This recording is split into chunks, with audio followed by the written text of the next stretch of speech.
Today I want to show you how to password protect a Google form. And the reason for password protecting a Google form is maybe you want your Google form to be a test for security, or maybe you want all your students to start at the same time, or maybe you don't want absent students to be able to open the Google form. So I want to talk to you for just a minute about how to make a password protected Google form.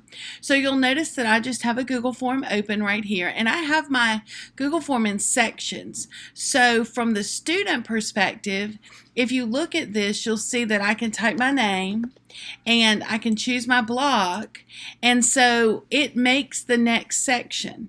So what I'm actually going to do is I'm going to go over to where I was. I'm going to click on the title of my Google form, and I'm going to add a section right here. Now, adding a section means that my section right here is fine. So I have my teacher name, my geometry block, and my student name. Up here in this first section, what you're going to want to do is you're going to want to add a question. So what I'm going to do is say, please type the password. And remember now, your password can be anything that you want it to be. We're going to make this a required question, but we're also going to go over to the three dots and we're going to do response validation.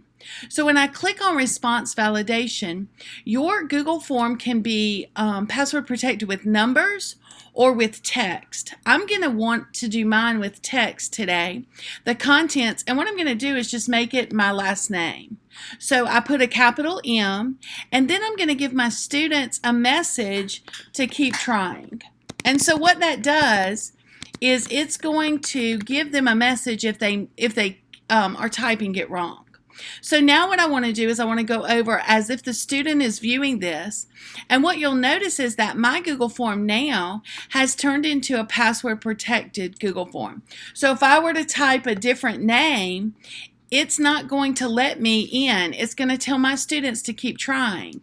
But if I actually type the right one, then I hit next, and now my students can access the Google form.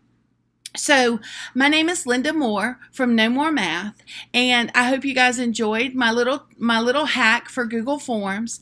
I want to let you know that I am teaching a online self-paced Google Classroom for teachers. If you're interested in learning more, click on the link.